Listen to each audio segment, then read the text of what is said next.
Raise your hand if you are ready to level up your business in 2023 and you're over the fluffy strategies and you're ready for tangible ones that actually get you results. And you love tuning into my podcast, but you aren't sure which episodes you should focus on. After all, there are over 500 to choose from.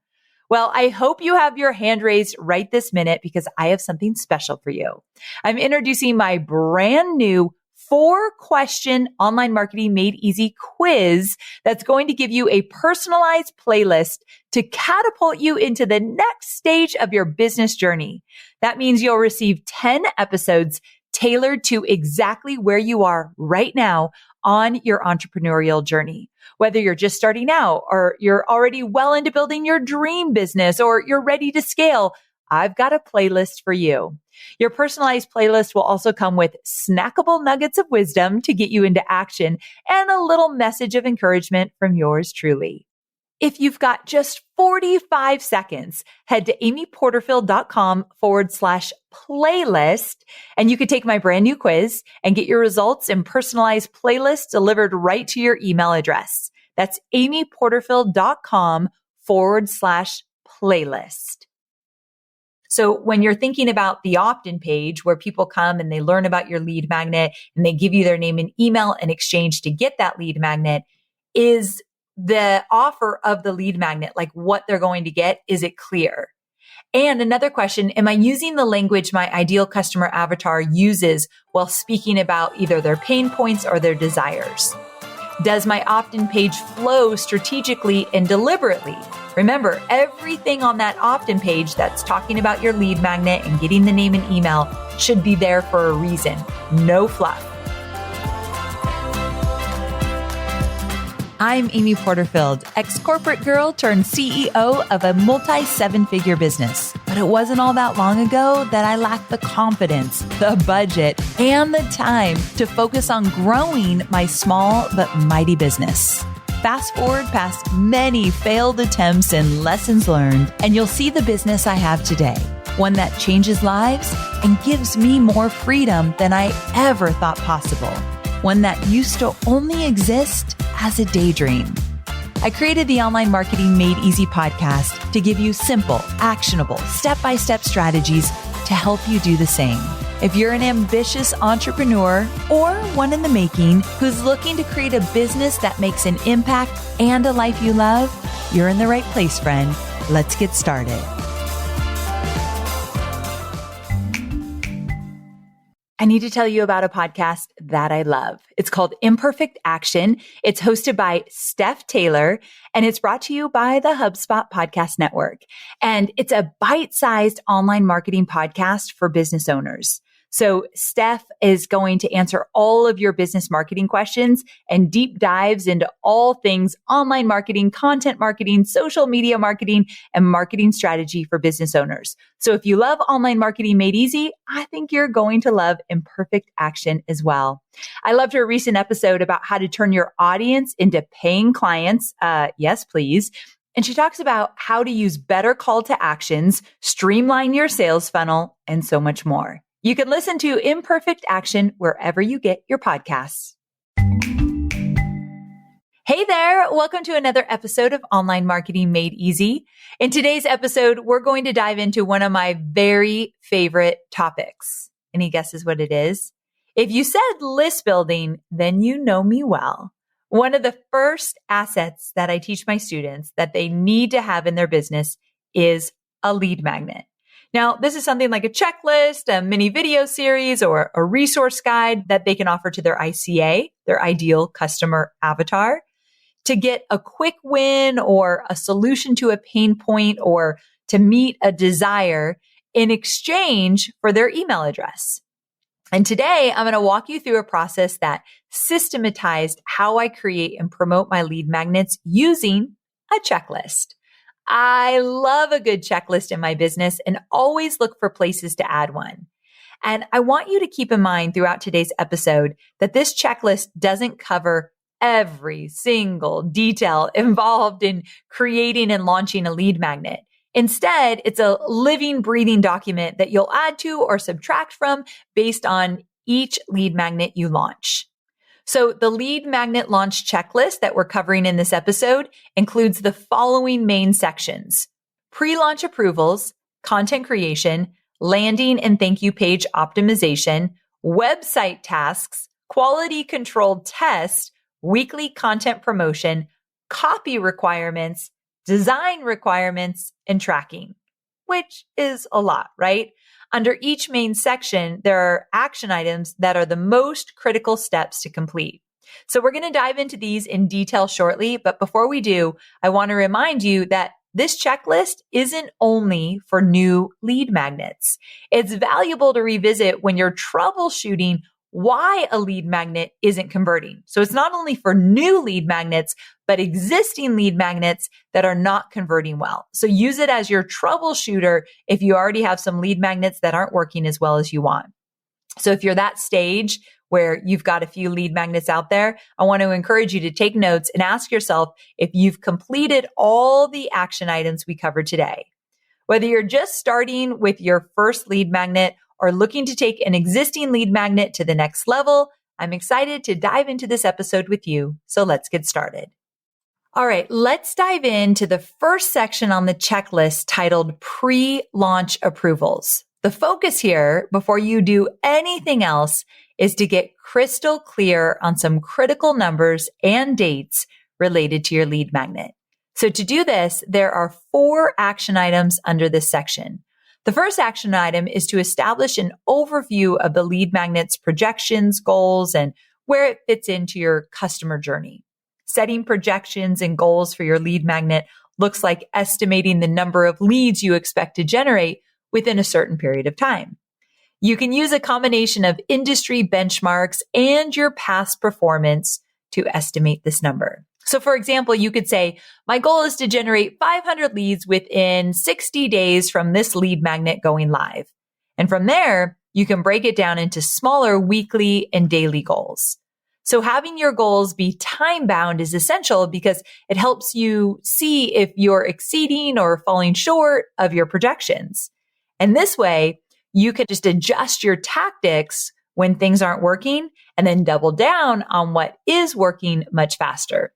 And when I set projections and goals for my lead magnet, I like to have the entire customer journey in mind. So as a reminder, the customer journey involves 4 distinct phases: attract, nurture, promote, and onboard. Your lead magnet is in the attraction phase of this journey.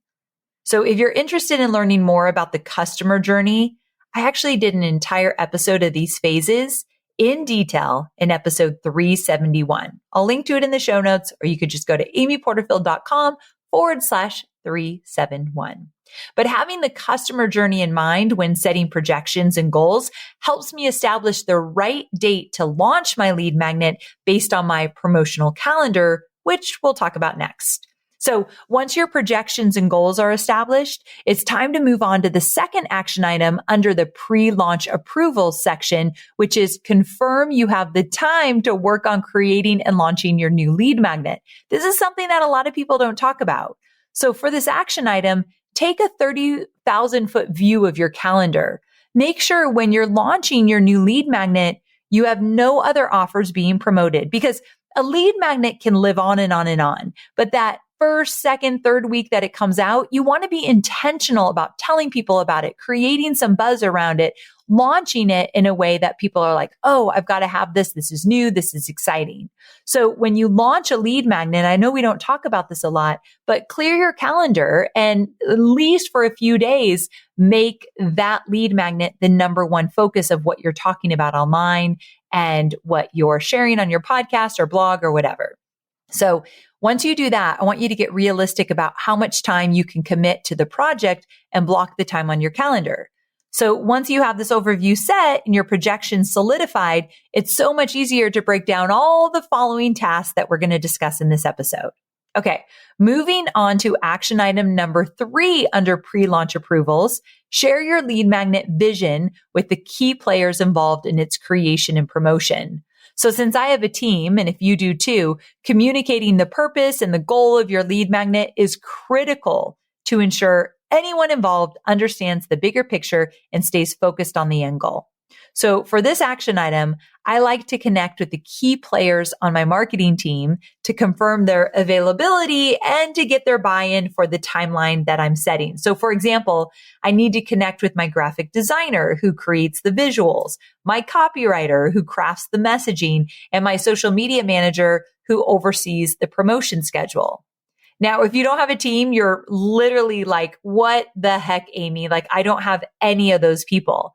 Do not forget that I was where you are at. I was a one-woman show for a good probably 2 years before I started to even have contractors on the get-go. Like, I didn't even have regular contractors for a long time.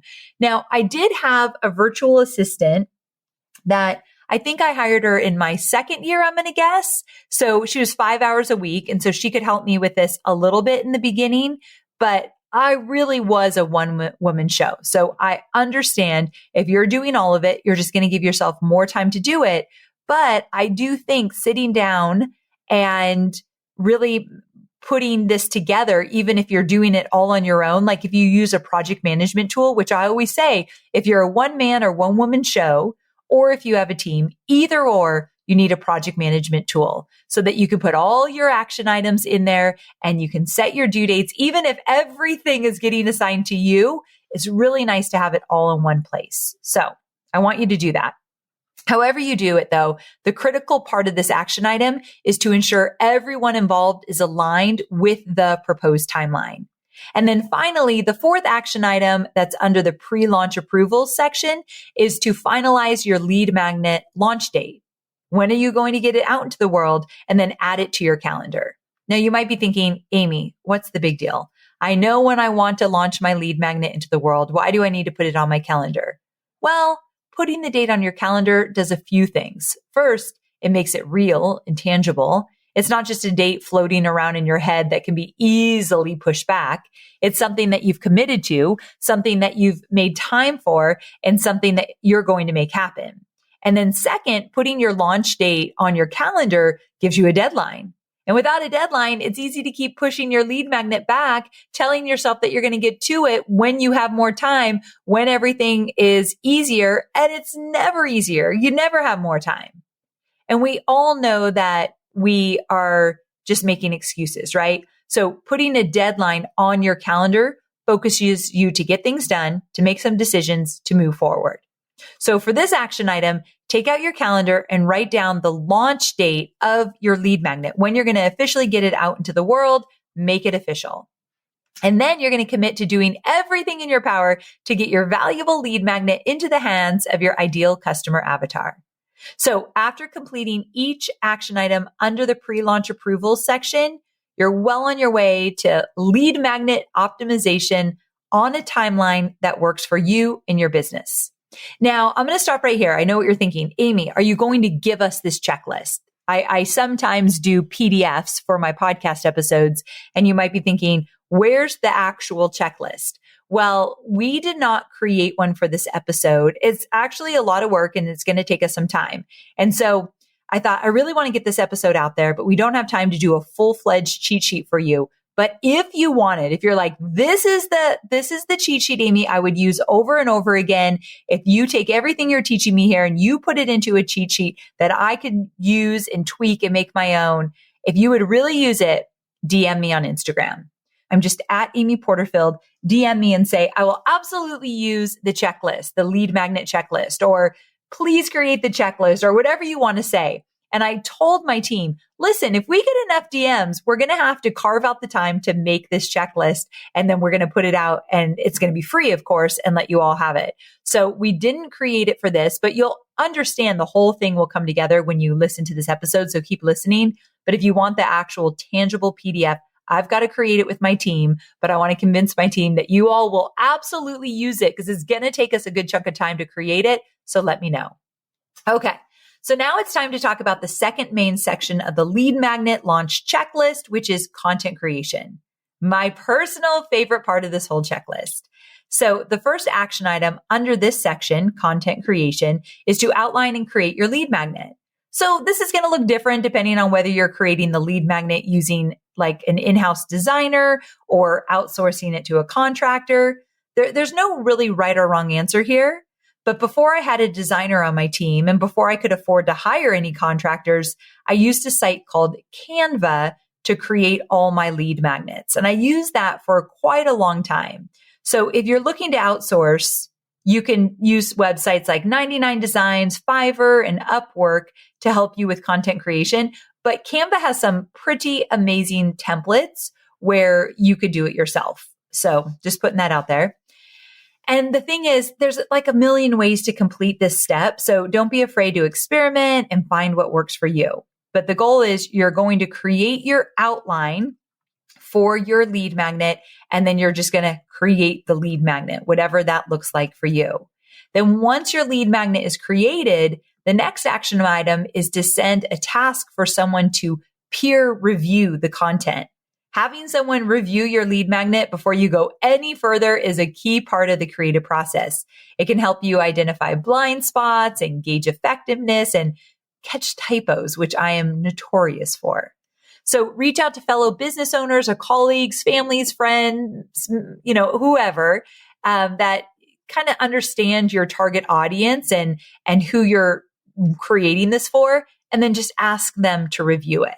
And let them know that you value their opinion and that you're looking for honest feedback to help you improve your lead magnet, meaning tell them, my feelings won't be hurt. Give me the good, bad, and ugly. So after that, it brings us to the next section under content creation, making revisions based on the feedback you receive. So this is easier than you thought it would be, right? So we get someone to review it. They give us some feedback. We identify some areas that we can make it better. We take that feedback and we make our lead magnet better. And then finally, the last action item in this section is to upload your finished lead magnet to a storage service and create a shareable URL. So I've always used Amazon S3. So that's what I've used in my business for years and years. And that allows me to house the lead magnet. Let's say it's a PDF online. But most email service providers, they also have a way for you to do this in their platform.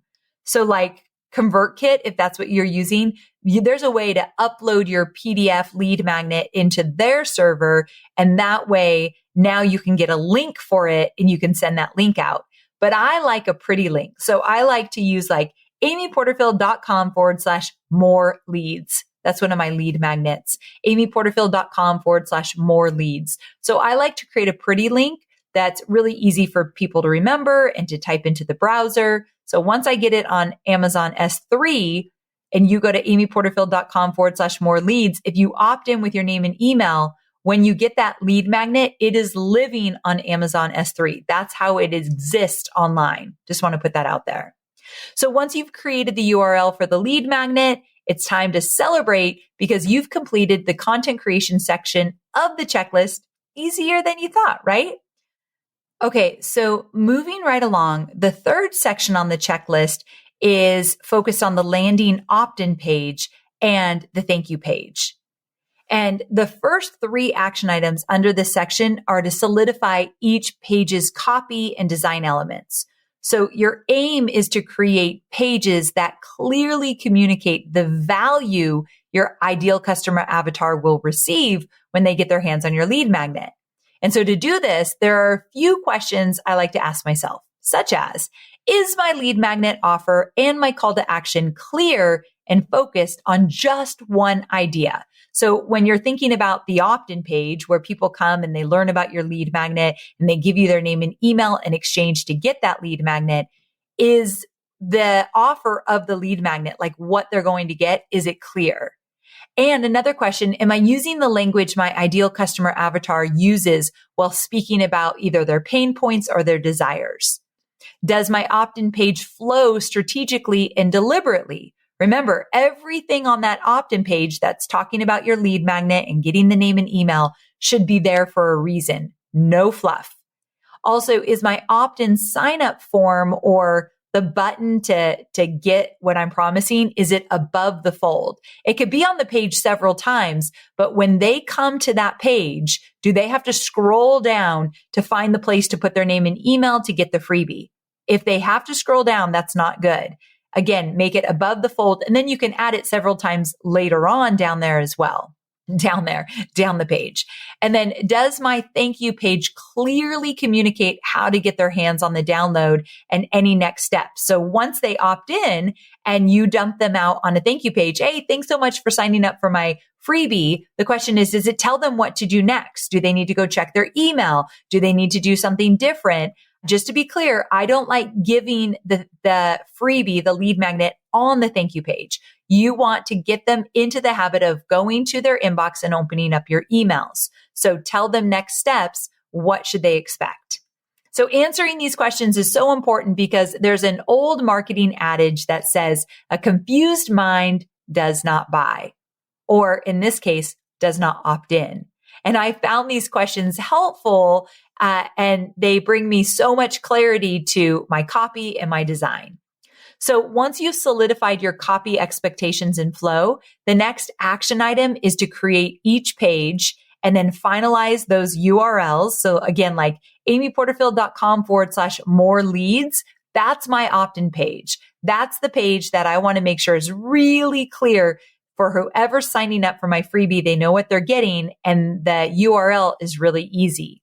And then once you get all that done, you want to ensure that you are integrated properly with your email service provider. So most email service providers have templates to make this step a breeze, meaning templates for the opt-in page, template for the thank you page. If you use ConvertKit, you've got templates. So not only do I encourage you to use the templates inside your email service provider because you can get it up and running quickly, but then they're automatically integrated in a really easy way.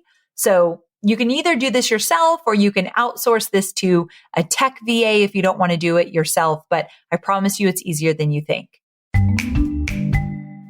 One thing we all know is that marketers like us have a lot on our plates. Between keeping up with the social media trends, don't even get me started, launching lead gen campaigns and building more personalized customer experiences, there's no time for marketing software that stunts your growth. So HubSpot, who I am transitioning to, is an all-in-one CRM, customer relationship management platform, and it's built to scale with you. So with thousands of customizable tools, including features like ad tracking, social media management, and email marketing tools, marketing teams have everything they need to convert skeptical prospects to promising leads. So as your organization grows to meet ever-changing customer needs, HubSpot CRM will be right by your side. Plus, their easy-to-use platform lets you add on tools and integrations at every stage of your business journey. Get started for free at HubSpot.com. Last but not least, there's an action item to send the page for a peer review. So that's part of the checklist. And the reason I want you to do this is because I don't want you sending this out into the world and then it's confusing or there is a big typo or anything like that. So have someone you trust look at the opt-in page, have them submit their name and email, make sure they land on the thank you page, have them go through the process, make sure that they get the PDF you're promising or the freebie or whatever that might be. So send someone through the whole thing just to make sure it all works. Okay. So up next, the fourth main section of the checklist is website tasks. Now, I am a big believer that you do not need a website to build an email list successfully. I know many entrepreneurs who've built lists of thousands of subscribers without a website. So remember, a well-designed landing page will do the trick. But as you grow, having a website to host your weekly content and offer potential subscribers access to your lead magnet can be an invaluable asset in your list building efforts. And if you do have a website and you're not using pop-ups to promote your lead magnet, let me tell you, you're leaving subscribers on the table. So I see my email list grow by thousands of subscribers a month from a very well-designed pop-up on my website. So under this section, this website section, your first action item is to solidify the copy for any pop-up boxes that you're going to use to promote your lead magnet. And the next action item is to finalize the design assets for your pop-ups. So if you want to add an image to a pop-up box, you just need to figure that out. And then the last action item is to set up the tech for your pop-up. Now, if you have a website through a service like Squarespace, This action item is pretty simple as they have pop-up features right there built in. And if not, I suggest using a plugin called Pop-up Ally. It has smart technology that anticipates people's needs as they browse your site that can take your pop-ups from annoying to helpful in your ideal customer avatar's journey. I will link to it in the show notes. Okay, moving along to the fifth main section of the checklist titled Quality Control Test. I know we've covered the QC tasks in this checklist already, but this section is about bringing it all together and testing the entire process to ensure it's working as intended. So you'll want to get a friend, a colleague, or a VA to run through 4 main action items under this section. So they're going to review your content one more time, look at your opt-in and thank you pages, your website pop-ups, your lead magnet freebie, so the actual PDF or whatever it is you're giving away for free, and then the emails that follow. Because when someone opts in for a freebie, you're going to send an email that gives them the freebie, so the email as well. And I want you to ask them to pay close attention to the content and ensure they feel it delivers the promise you made in your opt-in form and that it leaves your audience wanting more. Remember, a good lead magnet is easy to digest and leaves them wanting more.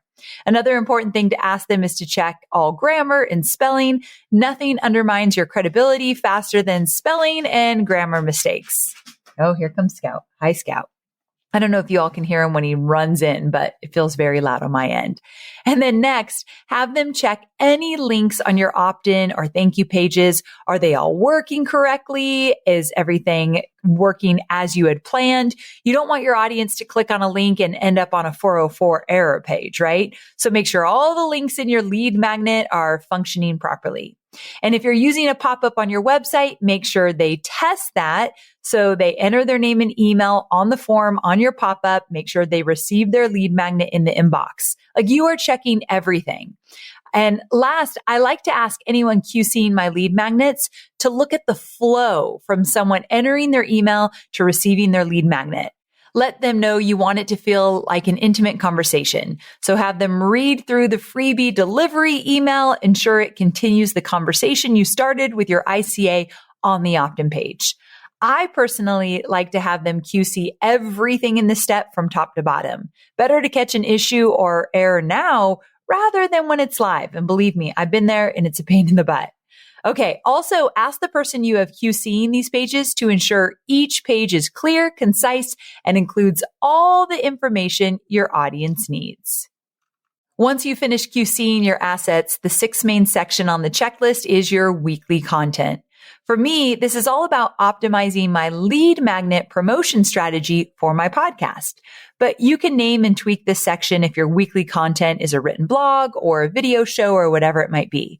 So the first action item under this section is to outline and write the ads for the lead magnet, whether that be ads on Facebook, like paid ads, or maybe it's just social media posts, or maybe it's an ad that you're going to create for your podcast. So I'm not talking just paid ads, just how are you going to advertise that you have a lead magnet?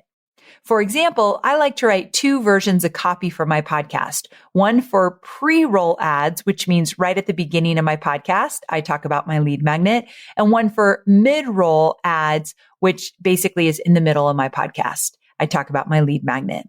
And since I use Libsyn, Libsyn, Libsyn as my podcast host, there's an insertion tool I use to place these at the appropriate time in the episode, which is really cool.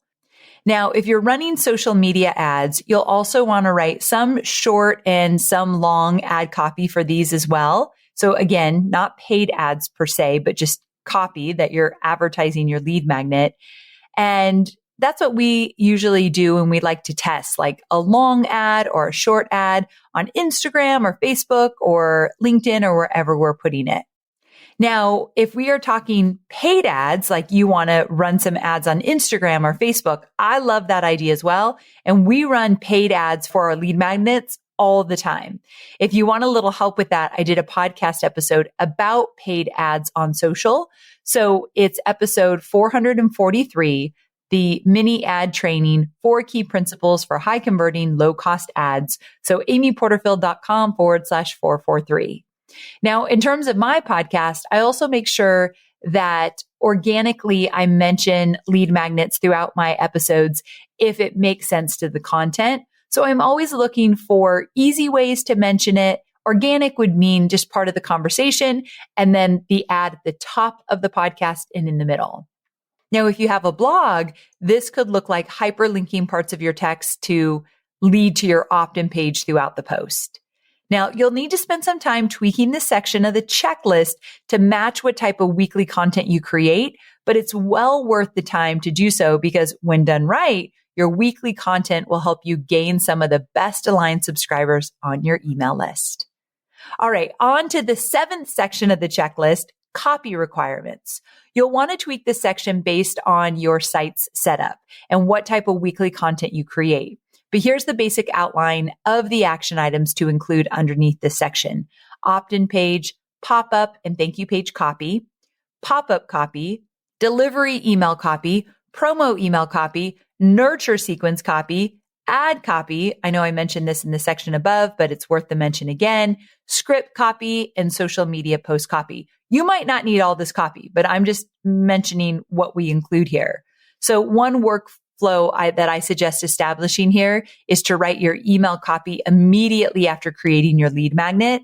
This is because you can pull and repurpose so much copy from your emails and use it on social media posts and opt-in pages. So once you write the delivery email, you can take some of that and use it other places. Just a friendly reminder not to treat your content like single-use plastic. Instead, I want you to repurpose as much as you can. So when completing the action items under this section, look for ways to work smarter, not harder, by repurposing your copy to ensure it goes the extra mile. But this feels a little out of place because you've probably already wrote your pop-up copy because we already talked about it, or your ad copy or whatever it might be. I'm just listing all the places where you might want to create copy to promote your lead magnet. Okay, we're almost done. On to the 8th section of your checklist, design requirements. So the great news is that all the action items you created in the copy section of the checklist can simply be duplicated. What you're looking for in each action item here is consistency. From opt-in and thank you pages to social media promo posts to email delivery assets to the lead magnet itself, using a consistent design across all these materials shows you care about your brand and the customer experience. So this can lead to increased trust and credibility with your audience. Now, if you're outsourcing the design of your lead magnet, provide your designer with a style guide so that you tell them what kind of font you're looking for, or color, or just a style overall. Maybe give them some inspiration photos. So that will help immensely. Okay, we made it. It's time to chat about the 9th and final section of your checklist, tracking. So up until this point, we focused on creating and promoting your lead magnet. But how do you know if your lead magnet is working? That's where tracking comes in. So by tracking the results of your lead magnet, you can see how many people are visiting your landing page and actually opting in and downloading it. So the main goal here is to ensure that your numbers meet the projections and goals you set in the first section of the checklist. So the action items in this section are related to the software I use to track the success of my lead magnet. So here they are. Graphly, which tracks my overall leads. And I use Graphly with Keep, which is my email service provider until I officially move over to HubSpot. And then Crazy Egg, which I use for A/B testing and to see heat maps of where people are clicking on my landing pages. 90, which I use to update the numbers to the team. That's the software I use. And then Google Analytics to see SEO data related to the lead magnet. You do not need to use all of these, but I like to just share with you what I do. Now, when I first started, I did not use hardly any of these. Basically, I just had a little Google tracker where I would see what my conversion rate was on my opt-in page. So start out simple. And then you can also tweak the action items under this section to match the level of list building you're at right now. So if you're just starting out, you're not going to do all those. But I want you to keep it simple until you start to grow, have more people on your team that can help you track all the analytics.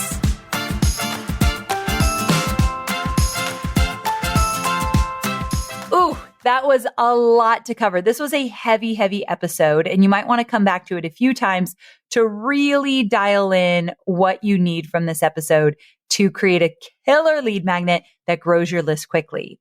So, as I mentioned, I just walked through a complete checklist to ensure your lead magnet is optimized and working to attract your ideal audience and convert them into subscribers. Now, before we part ways today, I want to recap the 9 sections: pre-launch approvals, content creation, landing and thank you page optimization, website tasks, quality control test, weekly content promotion, copy requirements, design requirements, and tracking.